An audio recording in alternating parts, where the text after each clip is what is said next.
Most people think retirement means peace. After 67 years of hard work, raising a family, and burying the love of your life, you deserve to rest. That's all I ever wanted. But when strangers tried to take the one place that brought me comfort, the place where my wife's chair still rocks, they made one big mistake. They thought a quiet man couldn't fight back. My name is Harold Carter. I'm 67 years old. A retired high school history teacher from Ohio. I spent most of my life chalking lessons onto a blackboard, raising 3 children with my late wife, Margaret, and dreaming about the day I'd finally be able to trade the classroom for calm waters and chirping birds. That dream came true 6 years ago, when I bought a modest but beautiful cabin at Whispering Pines Lake, nestled in the rural quiet of northern Georgia. I didn't move there to make noise. I didn't go to stir up trouble. I came for peace I thought I'd earned after a lifetime of service to my family, my students, and my country. But peace, it turns out, isn't always what people want for you. Sometimes, people see your quiet happiness and decide it doesn't fit into their version of the world. The cabin was built in the 1950s by a World War II veteran named Earl Jenkins. He passed it down to his son, and I bought it from his grandson, who'd long since moved to California. It had a creaky dock, a stone chimney, and a redwood porch where Margaret's old rocking chair now sat. She passed away 8 years ago. That chair was her favorite spot on earth. The neighborhood wasn't fancy, but it was tight-knit, or so I thought. I didn't pay much attention to the community politics. I kept my yard tidy, attended the occasional potluck, and mostly spent my days fishing or fixing little things around the cabin. Then the letters started, from the Whispering Pines Lakefront Homeowners Association, a group I'd never heard of before. The envelope came in April, just as the daffodils were starting to bloom. Notice of non-compliance. It read, unapproved alterations of property, rustic dock structure, non-standard materials. My dock. That old thing. Earl built it himself in 1960. The boards were aged, sure, but solid. And more importantly, it was on my land. I called the number at the bottom of the letter and got voicemail. Then another letter came.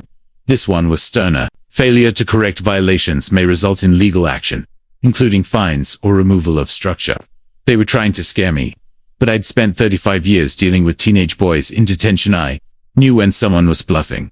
I dug into the paperwork. My deed clearly showed my property line. There was no mention of any requirement to join a homeowners association. In fact, it stated that my parcel was exempt from any future HOA regulation, grandfathered in from before the HOA even existed. I went to one of their meetings. They held it in a refurbished clubhouse on the hill, complete with modern siding, a flagpole, and polished landscaping. It was run by a man named Jason Whitmore, who looked like he missed being the quarterback. In high school, a little too much. Mr. Carter, he said, like he was speaking to a stubborn child, we're trying to maintain a standard here. This cabin was built before you were born, son, I replied, and it'll probably outlast your little clubhouse, too. That's when I noticed something. The clubhouse where they held their meetings, their barbecues, their community yoga classes, it was partially built on the old Jenkins land. My land. I went home that night and pulled out the full survey. It was clear as day. When the HOA expanded their clubhouse 5 years ago, they had unknowingly, or maybe knowingly, built the extension right onto my lot. About 20 feet of my southern boundary, including a chunk of the back patio and a storage shed. I hired a lawyer the next week.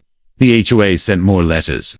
They increased the pressure, threatening to sue or fine me thousands. I responded by serving them with a cease and desist.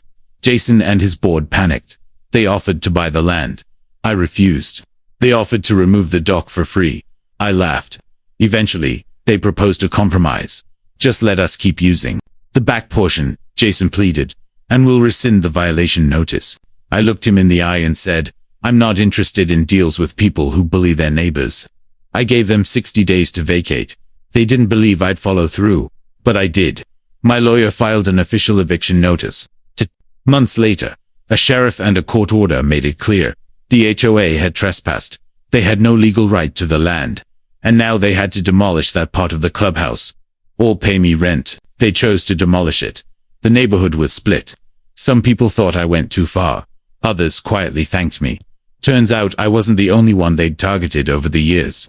There were others, an old couple who kept a clothesline, a widower with too many lawn gnomes. But no one had fought back.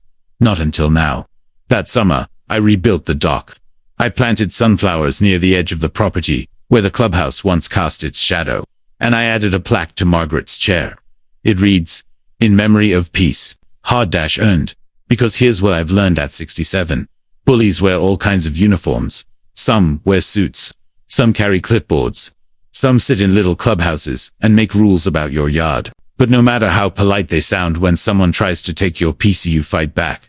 With truth, with patience, and if need be, with the law. And when you win, you don't gloat. You sit quietly on your porch, sip your coffee, and let the wind chime sing a little song of justice. That's what I do now, every morning. And Margaret's chair still rocks beside me. Life lessons. Know your rights. Don't let fear or fancy titles make you forget what's legally yours. Stand your ground. Even quiet people can make a mighty noise when they stand for what's right.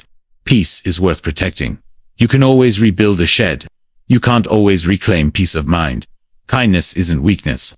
Being nice doesn't mean being a pushover. Real strength is quiet, steady, and sure. So to anyone facing pressure, threats, or injustice, remember this. Even a retired teacher with a rocking chair and a stubborn heart can move mountains when pushed too far.